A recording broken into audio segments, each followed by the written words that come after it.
Fale sobre o purgatório na Bíblia. Então dá pra gente Muito bom. mostrar o purgatório através das Sagradas Escrituras, professor? Dá, por quê? É, a doutrina católica, o que a igreja fez, foi desenvolver coisas que os apóstolos disseram para proteger tudo aquilo que eles falaram. Se a gente não aceita o purgatório, a escritura entra em contradição em diversas partes. A única forma de conciliar todos os versículos da Bíblia é com o purgatório. Da mesma forma com a Imaculada Conceição, com a intercessão dos santos, etc, etc. A igreja, ao longo do tempo, ela foi desenvolvendo melhor as respostas. É igual, quem tem filho em casa vai saber, né? Às vezes as crianças perguntam umas coisas pra gente. Eu não tenho, minha filha nem fala ainda, né? Mas eu tenho 4 irmãos mais novos. Então, às vezes eles perguntam umas coisas que você fala, cara, como é que eu vou explicar isso pra ele? Então a igreja, ao longo do tempo, aconteceu isso.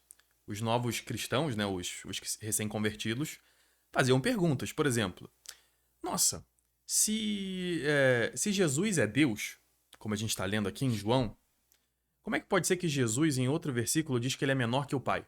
E aí? Aí os bispos tinham que explicar isso. Uhum. Então a igreja, para defender a tradição apostólica, ela foi meditando essas coisas no seu coração, tentando entender o seu significado, como Nossa Senhora. Nossa Senhora é uma profecia ambulante da igreja, né? Ela é a figura concreta da igreja. Então a igreja também foi meditando as coisas que os apóstolos disseram no seu coração, tentando entender o seu significado. E o que ela faz é dar o único caminho possível para que as duas afirmações sejam corretas. Da mesma forma que nós, quando uma criança pergunta alguma coisa muito específica, né? Por exemplo, pai, a Lua é menor que a Terra? Por quê?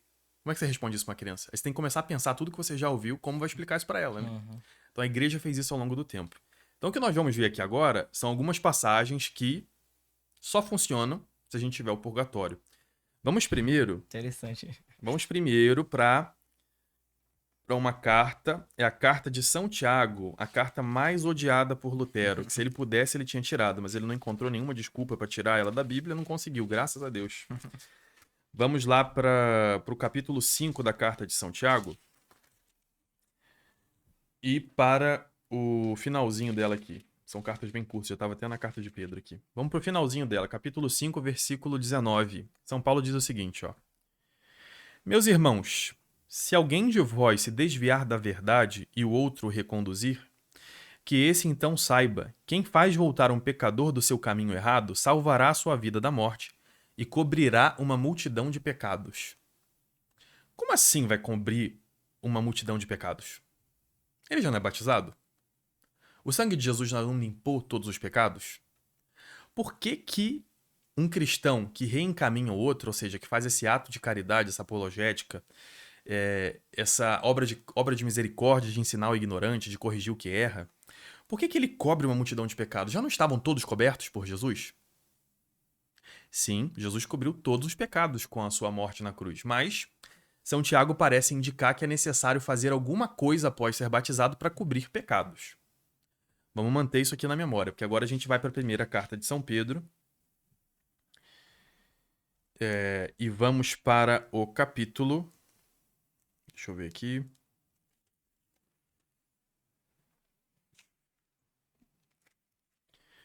Se é a primeira ou a segunda carta de São Pedro aqui. Porque São Pedro diz a mesma coisa aqui pra gente. Quando o professor pega, porque eu conversava com um protestante Uhum. e ele falava, me questionava a respeito dessa questão do purgatório. E eu explicava o sentido. É o sentido do purgatório. Daí ele falava assim: ah, mas você já se batizou, então não tem a necessidade disso. Vocês têm o negócio do batismo lá de infância, mas isso aqui não cola pra gente.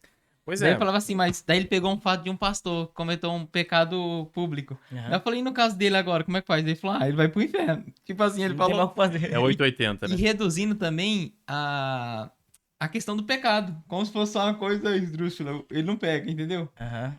Só esse pecado que vai me conduzir pro Pecado inferno. foi Pois só é. uma questão moral, assim, visível. Tipo assim, Né? tão frito. Se É pecou, tudo ou nada, não tem né? pra É onde uma correr. heresia bem antiga essa aí, a propósito. Mas já João 20:22 diz, né? Receber o Espírito Santo, a quem perdoar de seu pecado serão perdoados. Então já Perfeito. tem Já possibilidade quebra, do perdão. Aham. Vimos então aqui agora São Tiago, né? Capítulo 5, ali os últimos versículos, Uhum. dizendo que é necessário que aquele que reencaminha um pecador cobre uma multidão de pecados. E estamos agora na 1 Pedro, capítulo 4, versículo 8. Olha só o que São Pedro diz aqui. Cultivai constantemente o amor mútuo, pois o amor cobre uma multidão de pecados. Ele traz a mesma frase de São Tiago. Como assim cobre uma multidão de pecados? Jesus já não morreu por nós? E ele continua agora e ele cita obras de misericórdia. Como a igreja sempre ensinou, que as obras de misericórdia limpam a pena do pecado. Vamos ler aqui, ó. Sede hospitaleiros uns para com os outros, sem murmuração. Lembra de Mateus 24, Jesus dizendo? Porque eu era peregrino e me recebestes. No juízo final, ele vai perguntar isso. Como bons administradores da multiforme graça de Deus, cada um coloque à disposição dos outros o dom que recebeu. Se alguém tem o dom de falar, fale como se fossem palavras de Deus. Uma obra de misericórdia, ensinar o ignorante. Quem ministra, faça-o com a capacidade proporcionada por Deus, a fim de que todas as coisas Deus seja glorificado por Jesus Cristo. A ele pertence a glória e o poder pelos séculos dos séculos. Amém. Então São Pedro também cita obras de misericórdia, dizendo que elas cobrem pecados. Então assim, alguma coisa a gente tem que... A solução de Lutero foi dizer que esses livros não são tão inspirados assim. Claro que essa não é a solução, porque em 2 Timóteo 3,16, São Paulo diz que toda escritura é útil para argumentar e para ensinar. Então não tem dois tipos de escritura, toda ela é útil. Então a gente precisa conciliar de algum jeito. Quem concilia isso da melhor forma é São Paulo. São Paulo, na primeira carta aos Coríntios, no capítulo 3, ele dá a explicação matadora, que poucos católicos conhecem essa passagem e deveriam conhecer para o bem dos protestantes. Anota aí, católico. Todo mundo tem que saber de cor essa passagem aqui. Primeiro, todo mundo sabe Mateus 16, né? Eu espero. Tu és Pedro, sobre essa pedra de ficarei minha igreja. Depois vocês têm que saber também 1 Coríntios 3, a gente tem que saber. Vamos lá. A comunidade de Corinto era uma comunidade muito caótica, né? Eles questionavam as lideranças que os apóstolos deixaram, não só na época dos apóstolos, mas também depois. Tem a carta de Clemente, nosso quarto papa aos Coríntios, era tentando abafar lá, né? Terminar uma revolução que tentava tirar o bispo que o próprio São Paulo colocou lá. Então era uma comunidade complicada. E o que São Paulo diz aqui para eles, ó? Segundo a graça que Deus me deu, Que versículo que é? É o versículo 10 do capítulo 3. 10. Segundo a graça que Deus me deu, eu, como sábio arquiteto, coloquei o alicerce sobre o qual outro constrói. Mas cada qual veja bem como constrói. Então, todo mundo foi batizado, recebeu Jesus Cristo, a tradição apostólica. Mas agora a pessoa precisa construir depois do batismo.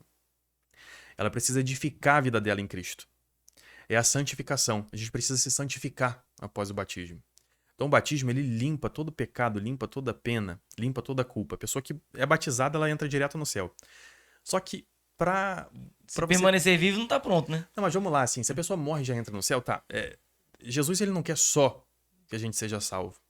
Ele quer preencher a gente com a sua graça, ele quer identificar-nos com Cristo. Ele quer ser outro, ele quer que nós sejamos outros Cristos, o próprio Cristo. Ele quer que a gente participe da vida divina. Que a gente faça parte da vida trinitária. E para isso a gente precisa de um tempo, né? Talvez Deus possa fazer um milagre e dar essa graça de uma vez para uma pessoa. Mas em geral é uma vida inteira de conversão que nós temos que ter depois de entrar, depois de ser batizados. É o que São Paulo está dizendo aqui. Uhum. Depois que coloca o alicerce do batismo, você precisa construir em cima disso. De fato, ninguém pode colocar outro alicerce diferente do que já está colocado, Jesus Cristo. Se então alguém constrói sobre esse alicerce com ouro, prata, pedras preciosas, madeira, feno, palha, a obra de cada um se manifestará. O dia a manifestará. O que é esse dia? Jesus fala do dia. São Paulo fala desse dia. É o dia do juízo. É a hora que a pessoa é julgada por Deus. Uhum. E o que é esse juízo? É entrar em contato com Deus, com a santidade dele. Os profetas, Isaías, Ezequiel, quando eles veem a glória de Deus, eles se prostram no chão na mesma hora, né? São João também no Apocalipse. Por quê? Que é uma santidade que queima se você não tiver com a graça santificante. Com essa capacidade de viver a vida de Deus, de vê-lo face a face.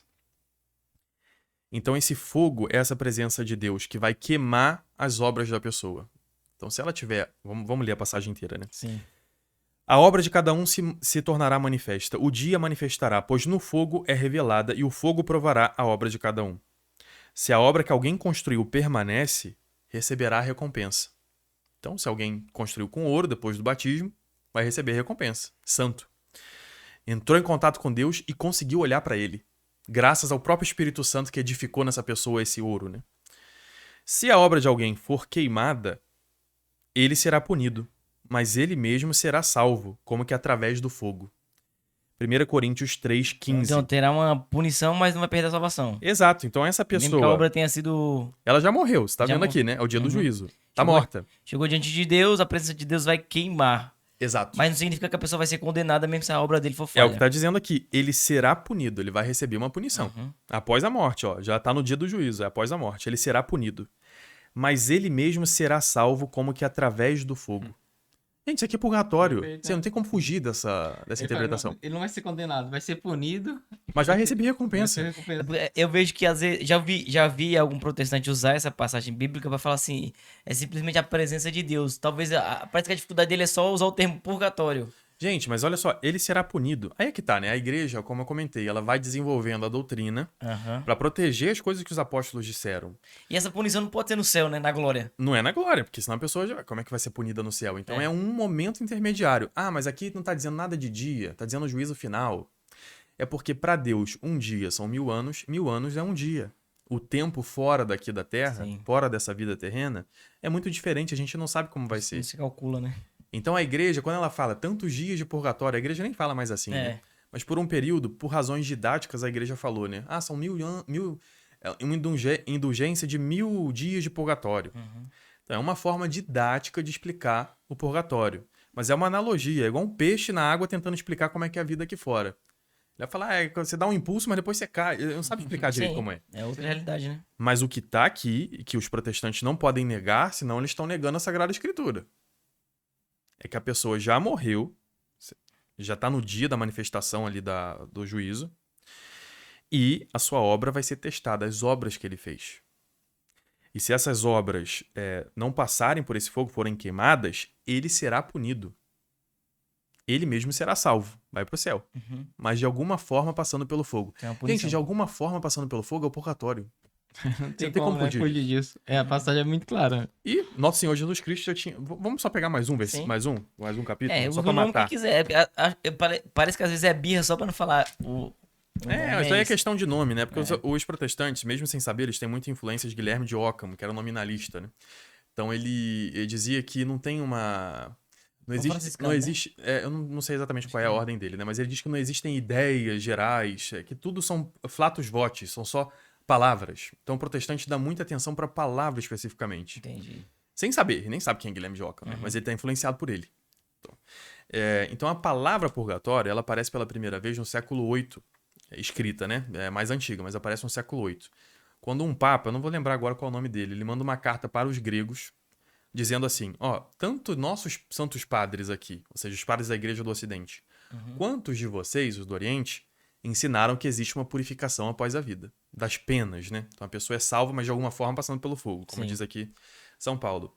Aí ele diz, para facilitar a unidade da igreja, isso é antes do cisma, né? Nós pedimos que vocês passem a chamar como nós de purgatório. Então assim, ele atesta que todo mundo acredita naquilo, ele pede que todo mundo use a mesma palavra. Já era comum a todo mundo. Igual trindade, substância, Facilita palavra. o ensinamento, inclusive. Uma vez eu tava conversando com um irmão protestante, né? Aí, justamente, o assunto era purgatório. Aí eu peguei e falei assim pra ele, tá, o cara, ele passou a vida toda viciado em pornografia. Aí ele converte, conhece Jesus, muda de vida. Só que, assim, as consequências de uma vida dele de vício vai atormentar ele a vida inteira, né? Ele pode entrar na presença de Deus com esses resquícios? Ele fala, não, aí existe uma graça que o prepara antes de chegar na presença do Senhor. Eu falei, pois é, essa graça tem um nome. Adivinha qual é o nome dessa graça? Purgatório. Tem fonte Assim, uma coisa a gente tem que esclarecer, assim, quando a pessoa é batizada, ela acaba de receber o alicerce de Cristo e sobe nele, né? Então, tanto a pena eterna, que seria a condenação ao inferno, quanto a pena temporal, que ele precisaria pagar no purgatório, são limpas pelo batismo. Uhum, Então, realmente, é igual o bom ladrão na cruz, né? sim. Se ele é batizado, e o bom ladrão ele entrou em contato com Cristo, ele foi como que batizado pelo sangue dele. Depois a gente até pode falar mais disso se quiserem. Ele, naquela hora, ele entra direto no céu. Tá? Ele não passa por esse fogo purificador, né? É isso que ensina a igreja. É igual se alguém for batizado agora depois de velho morrer, Vai pro céu. passa diretão, né? Passa direto. Por isso que antigamente, né, o Constantino, por exemplo, só queria se batizar no fim da vida, né? Por É isso. arriscado, né? Mas, Mas assim, é uma coisa tosca, porque Jesus quer que nós sejamos perfeitos como Deus é perfeito. sim. E ele quer que a gente cresça na vida espiritual. É Então ele como- não quer é co- só salvar, ele quer Porque santificar. É como se, tipo assim, vou aproveitar minha vida e aproveitar a vida fosse estar distante de Jesus, Na verdade, você tá se privando do bom, né? né? É.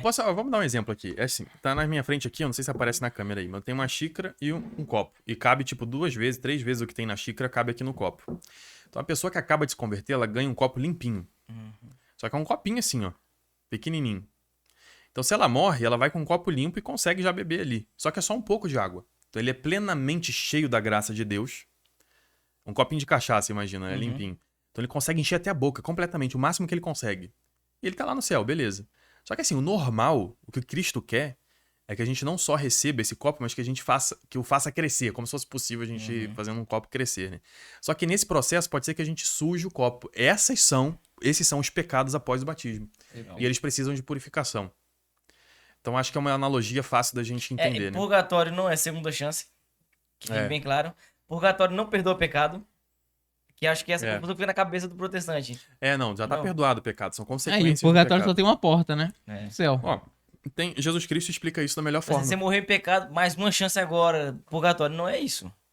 Se a gente for para Lucas 12, Jesus explica melhor essa questão, que é... Talvez a gente tá levando muito tempo para explicar, mas eu acho que é bom, né? Sim. A gente pega um tema e vai até o final. No capítulo 12 do Evangelho de São Lucas, se a gente vai para o versículo 42, Jesus diz o seguinte: Quem é o administrador fiel e prudente que o Senhor encarregará dos servos da casa para lhes dar alimentação na hora certa? Ele diz: Bem-aventurado aquele servo que o Senhor, ao chegar, encontrar agindo assim. Verdadeiramente vos digo, ele o encarregará de todos os seus bens. Se uma pessoa morre, né? Quando Jesus chega até ela, a hora que ela morre, né? E ele encontra esse servo fazendo a sua vocação perfeitamente, pronto, agora ele vai reinar com Cristo. No reinado dos santos na história, né? Como os santos hoje reinam, como a Santa Teresinha reina hoje, né? No céu, com Cristo. Quantas graças Deus dá através dela, de Carla Cutis, de todos os santos, né? Então essa pessoa vai ser encarregada de muitos outros bens. Aí ele vai agora para outra opção. Porém, se outro servo pensar consigo mesmo: meu senhor está demorando, e começar a bater nos criados e nas criadas, a comer, a beber e a embriagar-se, então o senhor daquele servo chegará num dia em que não o espera e numa hora que desconhece e o aniquilará. Esse é o verbo, né? O partirá ao meio é a tradução mais correta daqui, né? E lhe destinará a sorte dos infiéis, ou seja, vai para o inferno. Uma pessoa que bateu nos criados, se embriagou, ou seja, pessoa que não está em estado de graça, né? Pessoa que abandonou a fé. E aí depois Jesus dá outra opção, que é o quê? Quanto ao servo que, conhecendo a vontade do Senhor, nada preparou, nem agiu conforme a sua vontade, ou seja, não é que ele fez o mal, mas ele não fez o bem. Repara. Receberá muitas chicotadas. Só que chicotada acaba, né? E nem mata a pessoa. Não vai partir ele ao meio, né? Tá a claro que é chicote. o castigo aí, E né? nem vai ser jogado a sorte dos infiéis. Né? Nem vai ser jogado na sorte dos infiéis. E depois, o servo, porém, que não conhecendo essa vontade, fez coisas que merecem castigo. Então é o caso até do pessoal fala de quem nunca ouviu falar de Jesus Cristo, tentou seguir a lei do coração e tal. Fez coisas que ele achava que não eram, que ele achava que não tinha problema e tinha um problema. Essa pessoa também tem consequências do pecado, né? Esse que não conhecendo a sua vontade fez coisas que merecem castigo, receberá poucas chicotadas. Então veja, são as 3 opções aqui. A pessoa pode ir direto pro céu, a pessoa pode ir pro inferno e a pessoa pode levar muito ou pouca chicotada. É o quê? É o purgatório. E